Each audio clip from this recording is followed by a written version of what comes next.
Welcome, dear friends, to another episode of the Srimad Bhagavatam, reading the daily Bhagavatam mirror. I think we are now episode 14. And again we start with the short Radha Madhava, and I have chosen a new melody, or another one. It is not really new, but it is different.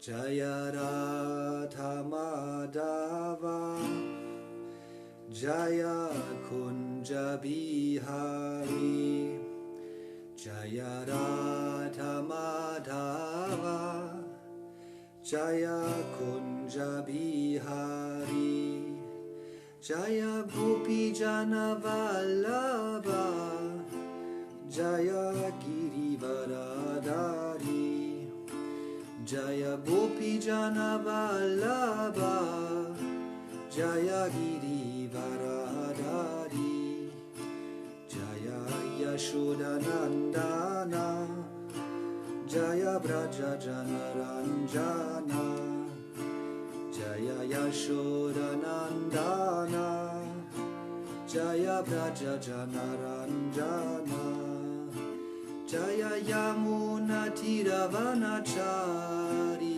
Jaya Kunja Bihari, Jaya Yamuna Tiravanachari, Jaya Kunja Bihari, Jaya Radha Madhava, Jaya Kunja Bihari, Jaya Radha Madhava, Jaya Kunja Bihari, Jaya Gopi Jana Vallabha, Jaya Girivaradari, Jaya Gopi Jana Vallabha, Jaya Girivaradari, Jaya Yashodanandana, Jaya Braja Janaranjana, Jaya Yashodanandana, Jaya Braja Janaranjana, Jaya Yamuna Tiravanachari, Jaya Kunja Bihari, Jaya Yamuna Tiravanachari, Jaya Kunja Bihari. Om Namo Bhagavate Vasudevaya, Om Namo Bhagavate Vasudevaya, Om Namo Bhagavate Vasudevaya. Narayanam Namaskritya Narang Chaiva Narottamam Devim Saraswatim Vyasam Tato Jayam Udhirayat Nashta Prayeshva Bhatreshu Nityam Bhagavata Sevaya Bhagavati Uttama Shloke Bhaktir Bhavatir Naishtiki. So, dear friends, today we are again reading from the 11th canto of the Srimad Bhagavatam, and we are today at verse, believe it or not, 12 in the 8th chapter of the story of Pingala. And the shloka goes like this.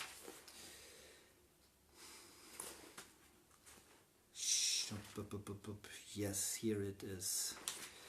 Shayantanam svastanang vana sangre nita bhikshukaha makshita iva sangrinan sahatena vinashyati.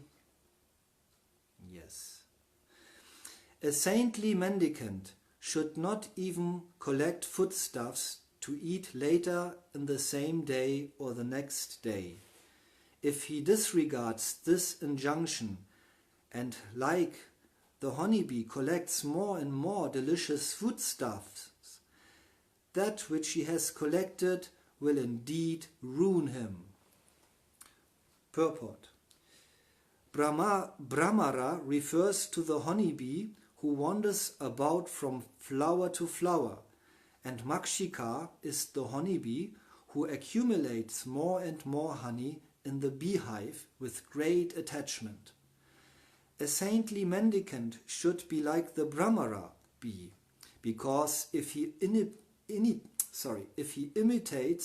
the Makshika bee, his spiritual consciousness will be ruined. This point is so important that it is repeated in this verse.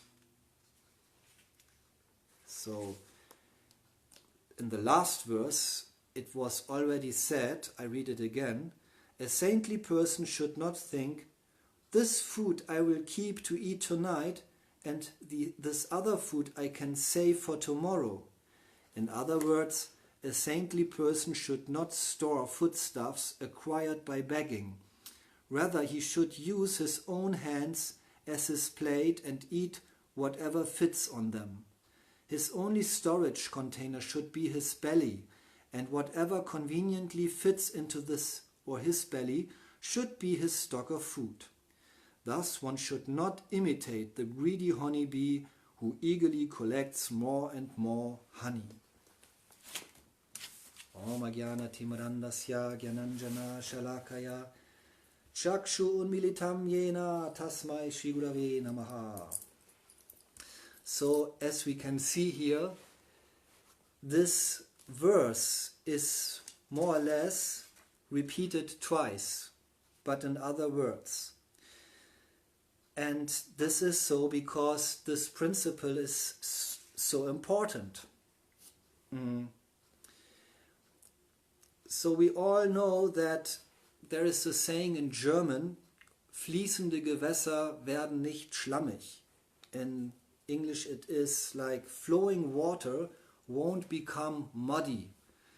So if we let the water flow, then it becomes not dirty or muddy, and it is always fresh, and we want to take this water for washing and cooking and drinking, of course. I was once in the Himalayas near Rishikesh. We walked the Ganga upwards, and the water was so fresh, so clean, and so it was always moving and moving. So this should also be our consciousness. Our consciousness should be always fresh and clean and flowing without attachment. So sometimes we have to close doors to open other doors. Sometimes we have to close chapters so that we can start a new chapter in our life. So attachment can be the cause of our that we are stuck and cannot move on, cannot make further advancement, either materially, but of course also not spiritually. And there is given this example of a monkey. If you want to catch a monkey, then there is a special trick. You take a tree where there is a hole inside, and you put a banana into this hole, and then you go behind a bush and wait until a monkey comes, an innocent monkey, and you wait there. And this monkey he sees the banana, and he is immediately so attached to this banana. He goes to that tree, he puts his hand into that tree hole and takes the banana. But the problem then, his hand becomes a fist, and inside the fist is also the banana. So the whole hand is much bigger inside the tree hole than outside. So at this moment you can approach that monkey without any haste, because you know, I will catch that monkey for sure, and then I can sell him to the zoo. Of course we don't do these things, but there are people out there catching monkeys like that. And this monkey, he is so attached to this banana that he cannot run away because he is captivated by the tree hole. He cannot move. He can only move if he would let go the banana and then make his hand like this, and then he can pull his hand outside of that tree hole again, and he could run and jump away. But no, this monkey is so attached that this attachment to the banana will be his own ruin, as it is said here in the second verse. And that is also the example of that second honeybee that is called, let's see what the name is, Makshika, the Makshika honeybee. This honeybee is always in the beehive and is collecting all the honey bringing from the other bees, the so-called Brahmara bees. Those Brahmara bees, they fly from flower to flower, and they are always on the move. They are always on the move, and then when they have enough honey, they bring it to the beehive. But the bee inside the hive, the so-called Makshika, that particular bee is very greedy. He cannot get enough honey. And so at one point, the whole beehive is full of honey, so that this Makshika bee cannot even leave that beehive. It is captivated in his own beehive, in his own house, so to say. So that is also, we can also use this as a comparison to very attached householders who accumulate more and more stuff in their house and get attached to everything that belongs to the house. Of course, we know it starts that a man marries a woman and then children come, and for that you need a house or a flat. When you have a house, you need so many gadgets, and you need I don't know the word in English, but a machine to cut the grass. And so half of the house is full of those paraphernalia, and you become very attached to every single brick of your house. And Srila Prabhupada, he was once with his disciples in Paris, and they made a morning walk, and they came to a very beautiful house, a Parisian house, and even the fence was like a masterpiece, so beautifully decoration at the peaks of that fence. And the disciples, they say, "Oh, Srila Prabhupada, see this beautiful house here." And then Srila Prabhupada's reaction was, "Yes, this house is very beautiful.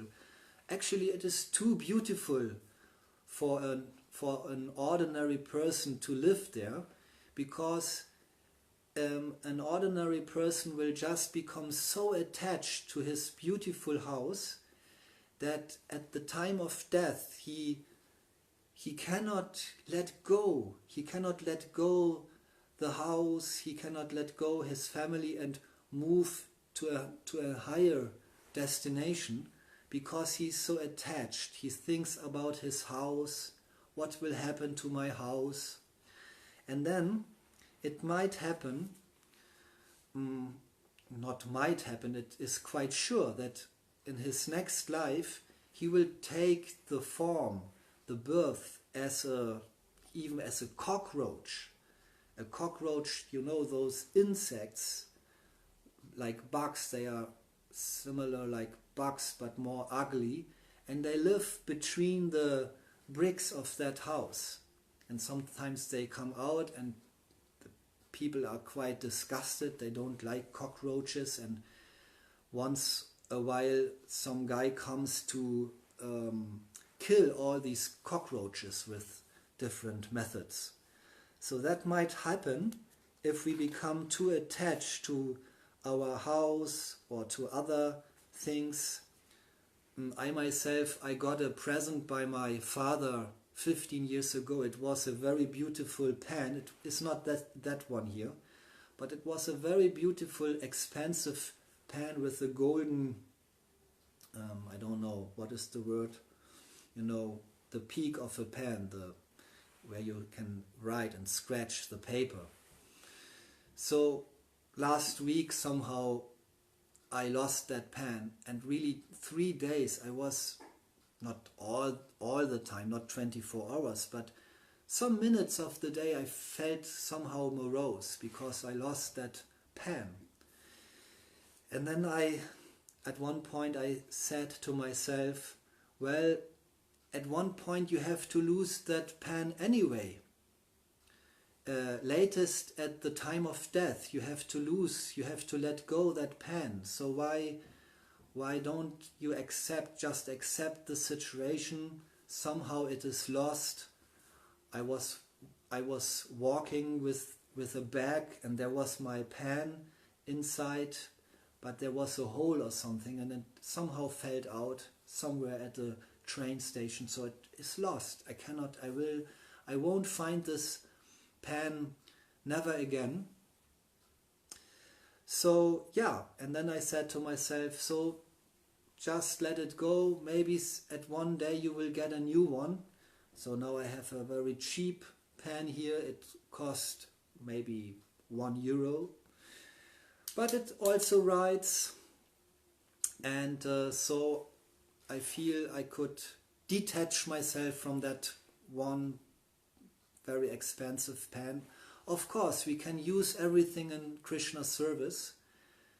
We should not throw out all our expensive pens now. If we have a very nice pen, we should not throw it away. We can write with them in Krishna's service. But if somehow things go, then just let it go.